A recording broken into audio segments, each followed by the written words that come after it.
Rick, man, let's get it going. Hey, Keith, how you doing? Let's hop right in. Okay, cool, man. This is inspired by a quote that you share with me that has really resonated. And the quote is, rejoice in the way things are. Nothing is lacking. The world is yours, which will also be our title. Rejoice in the way things are. Nothing is lacking. The world is yours. Rick, since you sent that to me, man, what does that mean to you? Well, number one, it's acceptance.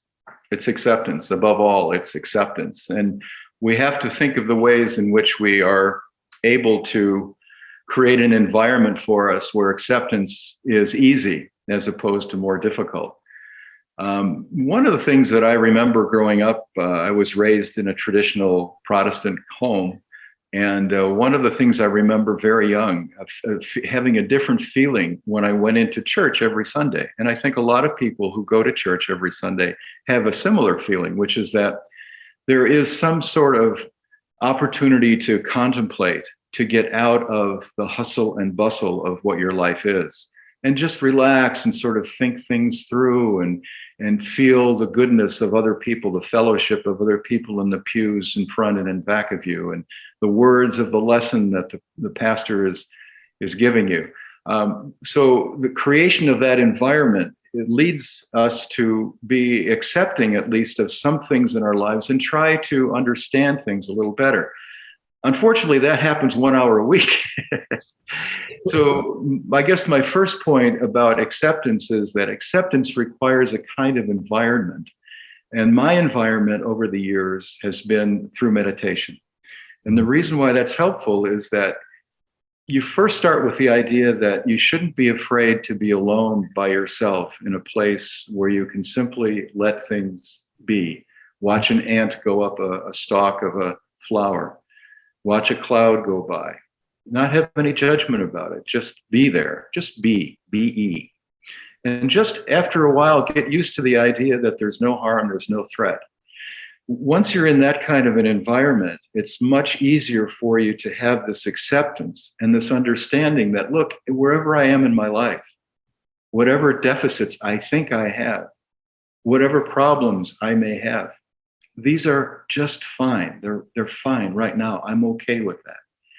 But that's a very different kind of experience than what we have during the day when we're going through our jobs, our work, our school, dealing with relationship issues. So my first argument, I guess, is again, acceptance. And then the first thing after you want to cultivate acceptance is to create an environment where acceptance is easy, like that Sunday church session or a meditation session, or just sitting and not being afraid to think about things or to allow things to bubble up and just accept them without judging them. Mm-hmm. I think that's helpful, very helpful to me, and I hope to others as well. Yeah, I agree with you, Rick. I think there's so many things that you can practice. I think at the top of the list is acceptance and gratitude. And I think they both go hand in hand. The acceptance allows you to be with whatever happens. Yeah. And gratitude allows you to appreciate what is happening. And both can root you in the present moment and make you conscious of any kind of internal struggle that may be going on that's causing you to resist the present moment, or your narratives that have something to say about what is going on in the present moment, or what may happen or has happened. So both of those, I think, for me, go hand in hand. You know, as I think about rejoicing the way things are, there are two little quotes from Eckhart Tolle that really speak to me. And I tell myself this when I find myself, like, it's easy to be peaceful when you are sitting, on the dock at a lake, or you are in a boat, somewhere and the waters are calm, or you are in Hawaii, wherever you may be, your favorite, most peaceful place, physical place. But as you mentioned, man, for a lot of us, we're not in that space every day. And if we were, how deep would our capacity be to be joyful and have inner peace when life doesn't show up the way that you would like it to? you wouldn't have a great capacity to handle those moments and be peaceful if the only situations you experience occurred in the Hawaii and the beaches of California or Greece or whatever, where life just kind of just gently passes by, right? You wouldn't be able to do that. We need these situations that challenge us, because those are the ones that help us deepen our capacity to accept and to be grateful and to be peaceful. But the two quotes that come up to mind are one from Eckhart Tolle that he shared, that he heard from, that he read somewhere else, and one is when you say thanks for everything, I have no complaints whatsoever. So I think of that all the time, that when something happens. Wow, that's a great mantra. That's really great. As you know, I bought a new car. And so inevitably you get your first scratch on the car. Your first thing, I was driving down the freeway and something hit the car. Before I could even have my consciousness stand up, I was already like, who's cleaning these freeways? like somebody needs to get these tire treads and stuff off the freeways. And then but I noticed it. I observed it coming up and be like, it's just a car. So I got out of the car. After I came to my destination, arrived at my destination, I got out of the car and I said, is there anything I can do about it? And in this particular instance, I was able to buff out the scratch. But a week later, there's another scratch that cannot be buffed out. And I was like, thank you for everything. I have no complaints whatsoever. Wow. And I was like, this is what it is. And so all those things are this practice that I have. So that's one quote that I think about all the time.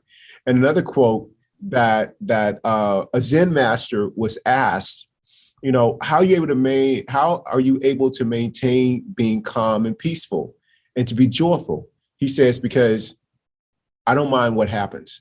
That's it. That's right. I don't mind what happens. Right. Wow. I mean, that's mind blowing, man. I can have a preference, but if that preference doesn't come to fruition, then I'm good with what happens. I don't mind what happens. And so that's really served me well over these last 2 years, Rick, I'm like, this is what it is, and I don't mind what happens, man. And so it's really, helped me with your quote, that to rejoice in the way things are, not the way I want them to be, not the way that they should be, but the way that they are. Nothing is lacking. The world is yours. Ooh, preach, brother. That's powerful. I love that. And I'm going to steal, I'm going to owe you royalties, because I'm going to think of that and make that part of my daily practice as well. Thank you for everything. I have no complaint. Oh my gosh, that is no complaint whatsoever. No complaint whatsoever. That is so powerful. I know. That's getting back to the theme of the show, which is the idea of acceptance. One of the things I think that's really important to look at is our relationship to perfection. Yes. Our relationship to non-change, our relationship to completeness.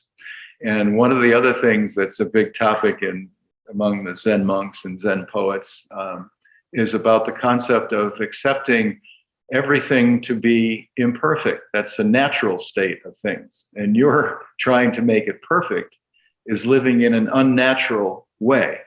It's right. An unnatural approach. In your example with the car, that quest for keeping your car perfect is admirable in the sense that you want to maintain it, make sure it's working properly and that you don't abuse it.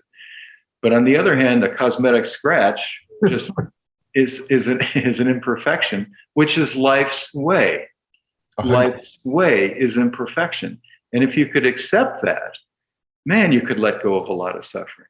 Same thing with permanence and change. People are constantly trying to put their feet in cement. You want this moment to last. You want my love to be unchanging. You want my house to be always perfect. You want never to have to deal with an irate child or a child who's unruly or situations with addiction. Those are all things that are you're questing for that when you ask for them, you're not going to get them because they involve change. You can do what you can, but you can't stop change. You just can't. You can't. It's the only thing that's for sure, right? Just like the gray hair, you can count on it. Just like the gray whiskers, you can count on it. That should be evidence to you when you look in the mirror and you see the gray, that the change is happening, whether your opinion of it is distasteful. Your opinion of it is irrelevant. Yeah.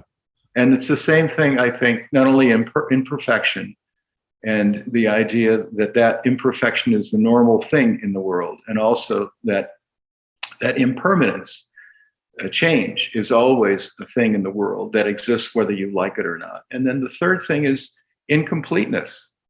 That's another thing that's part of what it means to be alive in the world, to have a sense of incompleteness. Now that goes against everything we're taught in school about having foresight, about doing our term papers in time and making them complete and fully footnoted and all of the rest. But the reality is the world outside of the classroom doesn't work that way. And I love Anne Lamott.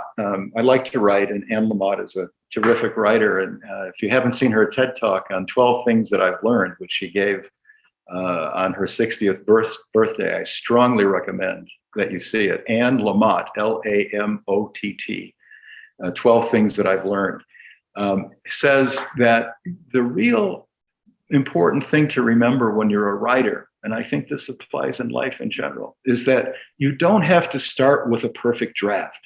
A lot of times people who don't write or who are intimidated by writing just can't get going. And so her advice is, pardon my French, but this is a quote, write a first shitty draft.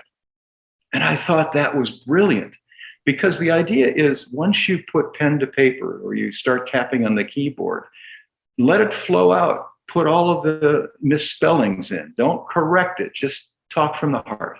Speak from the heart. Even if you're writing about something that's dry and has nothing to do with emotion. The idea is that that first draft that's incomplete will lead you to a better place. So incompleteness, impermanence, imperfection are all in life. And acceptance, I think, is really, really, really, really important for your own self-care, your own care of your health and your outlook and your lack of anxiety and inner peace. I agree, Rick. No, thank you for sharing that quote, man. And I think just taking that step and not requiring it to be perfect, man, that in itself is a stress reliever, to not have to live up to some kind of impossible standard or produce some kind of impossible work. And when I think about, just being, accepting and rejoicing in the way things are, I mean, nothing is lacking in this moment. Like if I can get myself there, and there's nowhere to get, but if I can just open myself up to that, just thinking about it, I feel peaceful. You get home and the kids' toys are everywhere. No homework's been done. There are dishes still in the sink. No chores have been performed. Just for a moment, to take all that in and not wish it were different. There's nothing that needs to change. And just for a moment, and nothing is lacking. If you can do that just for a moment, it will create this opening for you to see the wonder of your family being in one place, of your colleagues working toward a common goal, of this of nature. And just if nothing is lacking, like, wow, man, just for a moment, you can get back to the hustle and bustle of trying to make things perfect. But take a couple of moments throughout the day to just tell yourself, nothing is lacking. Thank you for everything. I have no complaints whatsoever. Wow. Thanks, Rick. Appreciate you, man. Hey, thank you, Keith. Well said. Love you. I love you too. Adios.